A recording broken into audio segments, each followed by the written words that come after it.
чувашского национального костюма – вышивка. Пожалуй, никакой другой соседствующий с чувашами народ не использовал столь развитую систему знаков и символов. Премудростям национальной вышивки чувашских девочек начинали учить с 8 лет.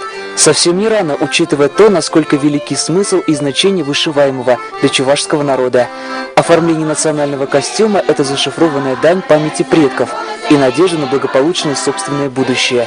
Рима Виноградова говорит, что в истории ее народа много тяжелых страниц. Наверное, этим и объясняется большое количество вышиваемых на одежде знаков, призванных оберегать от напастей.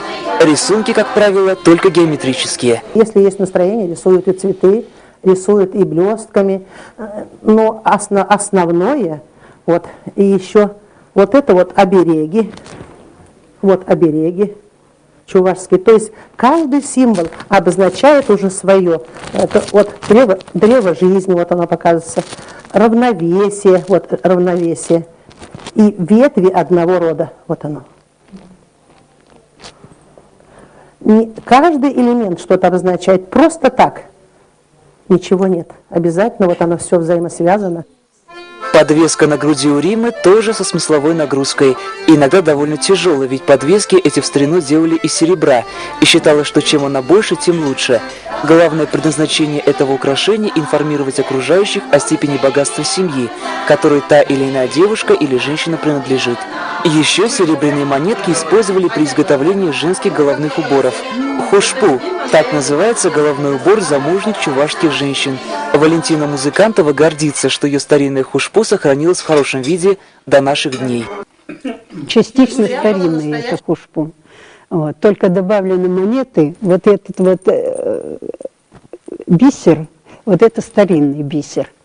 Вот. А монеты уже так в советское время, которые вот поменялись, вот эти вот в советское время, вот этот вот монеты мы понашивали. А фактически в старину бисер, чистый бисер, это самое, ушивали, и чистое серебро.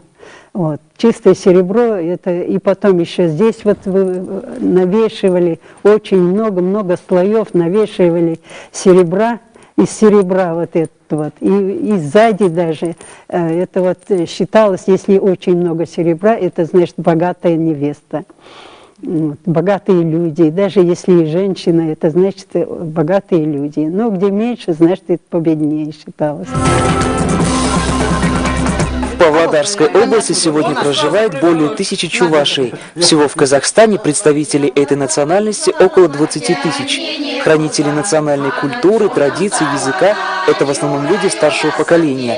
Молодежь пока не так активна, по крайней мере, в Павлодарской области.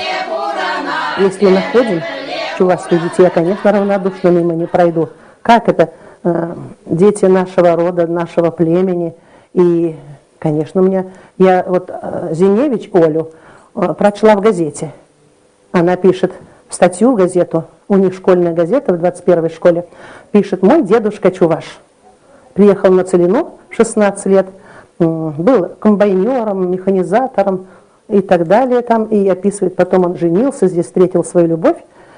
Я когда прочла, мой дедушка чуваш, это ж наша крохотулечка, это ж наша девочка, надо ее разыскать. Я ее разыскала, пригласила, и она год занималась одна, а на второй год она привела и братишку, и старшую сестру, и сейчас их ходит 3. Рима Виноградова – преподаватель чувашского отделения Национальной школы Возрождения в Павлодарской области. Владеет родным языком практически в совершенстве. Она говорит, что большая часть из того, что она рассказывает на уроках, ученики чуваши открывают для себя впервые. Мы изучаем в школе такие предметы, как страноведение, культурология, ну, язык, конечно, язык изучаем, культурологию, страноведение, но изучая чувашские обычаи и традиции, мы, конечно же, изучаем и обычаи и традиции казахского народа, потому что это взаимосвязано, мы никак не можем жить в обществе и быть свободным от общества нельзя. Сохранение языка – задача номер 1 для Павлодарского национального центра чувашей. Татьяна Марченко хорошо владеет родной речью, чего не скажешь о ее детях, родившихся и выросших уже за пределами исторической родины. Пока такая ситуация типична для многих чувашских семей Казахстана. Они только русским языком обладают. Они вот когда ездили в деревню, в совершенстве владели. Уже за 2 месяца они изучали, настолько хорошо разговаривали по-чувашски, даже никакого акцента не было. Прям произношение правильно было. Вот или это вот передавалось, или что-то вот. А потом все это забывается же. Нам нужно сохранить свой язык.